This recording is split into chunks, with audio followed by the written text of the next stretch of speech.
नमस्कार दोस्तों, law awareness में आपका स्वागत है।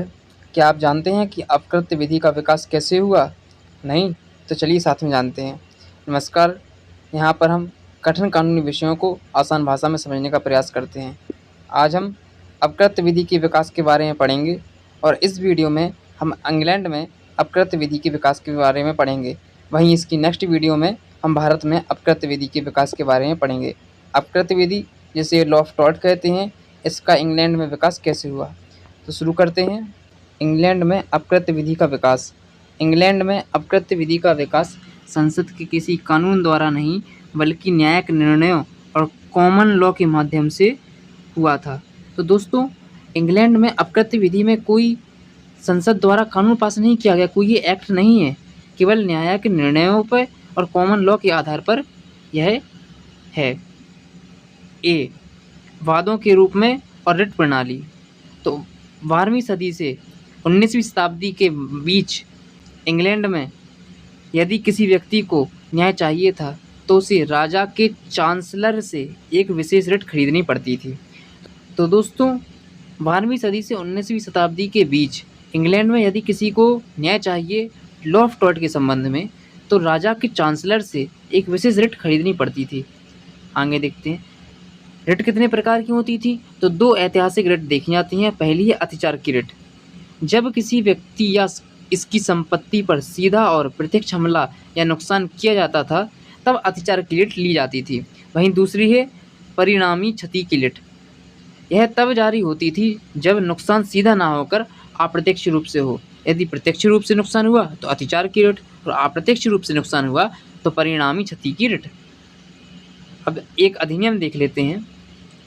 1873 से 1875 का जुडिक्चर एक्ट। यहाँ पर इस शासनकाल के मध्य 1873 से 1875 के मध्य कुछ अधिनियम पास हुए, उनके बारे में देखते हैं।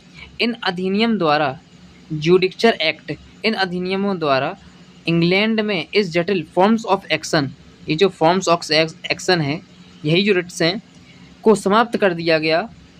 और अब केवल नुकसान और अधिकार का उल्लंघन के आधार पर सीधे केस किया जा सकता था। अब फॉर्म्स ऑफ एक्शन की रिट नहीं लेना पड़ती थी। अब नुकसान के आधार पर सीधे आप केस कर सकते हैं। प्रत्येक मामले के अनुसार विशेष उपचार। तो प्रत्येक मामले के अनुसार विशेष उपचार में इंग्लैंड के न्यायाधीशों ने महसूस किया कि समाज बदल रहा है।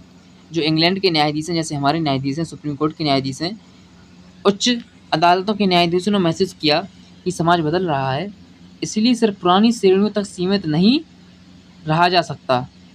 इसलिए उन्होंने एक प्रसिद्ध कानूनी सूक्त बनाया। कानूनी सूक्त क्या है?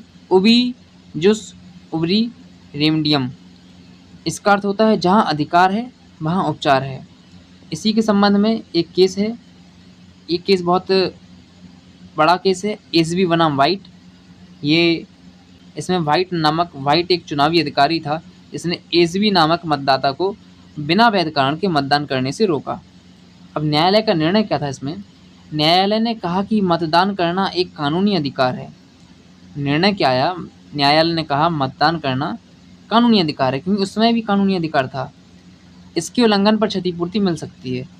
और न्यायालय ने आदेश दिया कि वाइट, जो कि मतदाता अधिकारी है, उसे मतदाता एसबी को क्षतिपूर्ति देना पड़ेगी। Thanks for watching. Please subscribe. आगे की सीरीज़ के लिए वीडियो को लाइक कर लें, चैनल को सब्सक्राइब कर लें।